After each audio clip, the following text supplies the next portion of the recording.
evening and thank you for joining us. I'm Phoenix O'Connor. First night, a special council meeting was called tonight in Quincy. This is all to discuss the city's health care plan for employees of Quincy. KHQA's Hayden Donaldson, he is live at City Hall with more on this. Time is ticking to see if former President Trump is about to be arrested.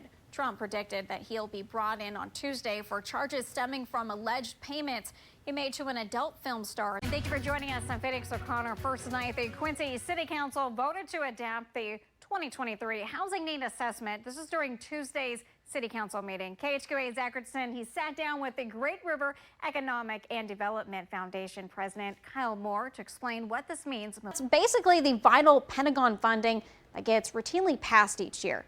This time, however, several Republicans are threatening to block it over vaccine mandates in the military. Being under one roof, community leaders are now learning how much homelessness is impacting students in the Champaign-Urbana area. Round of subpoenas and questions from the House Oversight Committee. Republicans say that they have new evidence, the federal investigation into Hunter Biden. And thank you for joining us. I'm Phoenix O'Connor. First night, high schools in Fort Madison, Keokuk, and Central Lee went under lockdown today. The Hy-Vee on Broadway and bell ringing, it is pretty fun, I'm not gonna lie. But you know what's even more fun? Bell ringing with a friend. So I recruited Bella. She was actually shopping with her family, and I just asked her if she wanted to help. So what did you guys forget here at the grocery store right before Thanksgiving? Oh, we forgot pecans because we were making pecan pie. That is pretty delicious, and I hope I get invited over for that. It's like literally one of my favorite pies ever. One thing you guys, folks at home, should be asking yourself is, do you have that butter? Do you have the stuffing? Do you have everything you need? Because if you don't, you might need to head down to Hy-Vee. And the second thing you need to do is come down and donate for the Red Kettle Salvation Army. Soldier Michael Harold Flood of Toledo, Illinois, is someone who gave his all. His sister shares the meaning of Memorial Day and what it means to be a Gold Star family.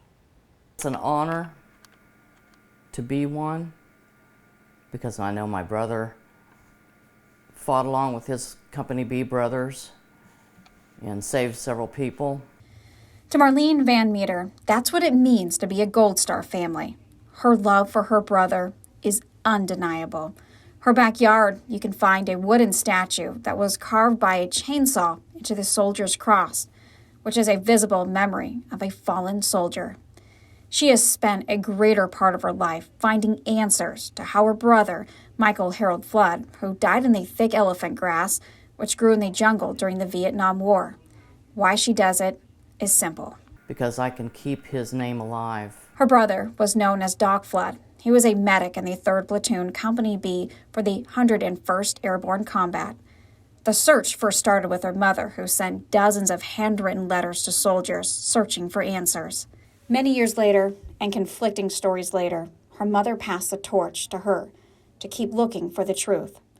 Decades later, during the mid-2000s, Marlene and her husband made it the Company B reunion, standing face to face with fellow soldiers that served with her brother, but not just any soldier.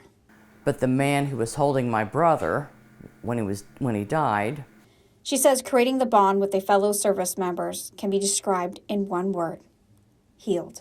They have told me that they feel healed now, that they've been able to tell the horrible things that they have viewed throughout their tours of duty. So on this Memorial Day, Van Meter says, Memorial Day is the one day out of the year that everybody in the United States are to remember all of those who gave their whole self for our freedoms that we enjoy every day. If you are struggling with the loss of a loved one, organizations like TAPS offer military survivor and good grief camps to help with healing. In studio, I'm Phoenix O'Connor.